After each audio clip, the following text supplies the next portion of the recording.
សួស្តីប្រិយមិត្តទស្សនាទាំងអស់គ្នាសូមស្វាគមន៍មកកាន់ Channel YouTube របស់យើងដែលនឹងនាំអារម្មណ៍អ្នកទៅឆ្វេងយល់ពីទីកន្លែងដ៏អស្ចារ្យមួយតើអ្នកធ្លាប់ស្រមៃចង់ឃើញភាពរុងរឿងនៃអរិយធម៌ចំណាស់ដែរឬទេសូមក្រឡេកមើលទៅកាន់ប្រាសាទអង្គរវត្តនេះមិនមែនត្រឹមតែជាសំណង់ថ្មធម្មតាទេតែជាបេះដូងនៃជាតិខ្មែរនិងជាទីកន្លែងដែលត្រូវបានទទួលស្គាល់ថាជាបេតិកភណ្ឌពិភពលោកប្រាសាទអង្គរវត្តគឺជាសម្រស់មរតកវប្បធម៌ដូនតាខ្មែរដ៏ល្អឯកគ្មានគូផ្ទឹមតាំងពីក្បាច់រចនាដ៏ល្អវិចិត្រលើជញ្ជាំងដែលឆ្លុះបញ្ចាំងពីទេវកថានិងប្រវត្តិសាស្ត្រខ្មែររាប់ពាន់ឆ្នាំ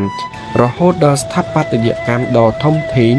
ដែលបង្ហាញពីភាពប៉ិនប្រសប់របស់បុព្វបុរសខ្មែរយើង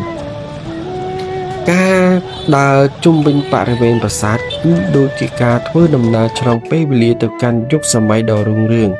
ជាពិសេសពេលថ្ងៃរះនិងថ្ងៃលិចដែលព្រះអាទិត្យចាំងពន្លឺជះទៅលើប៉មប្រាសាទគឺជាផ្ទាំងទស្សនីយភាពដ៏គួរឲ្យចាប់អារម្មណ៍ដែលអ្នកមិនអាចបំភ្លេចបានឡើយដូច្នេះតើអ្នកត្រៀមខ្លួនរួចរាល់ហើយឬនៅដើម្បីមកឆ្វេងយល់និងមានមោទនភាពចំពោះសម្បត្តិបេតិកភណ្ឌដ៏មហិមានេះកុំភ្លេចចុច Like Share និង Subscribe ដើម្បីទទួលបានវីដេអូថ្មីៗអំពីមរតកនិងសម្រស់វប្បធម៌របស់កម្ពុជាបន្ថែមទៀតតើប្រិយមិត្តយល់ថាអ្វីជាចំណុចពិសេសបំផុតរបស់ប្រាសាទអង្គរវត្តសូម Comment ប្រាប់យើងនៅខាងក្រោម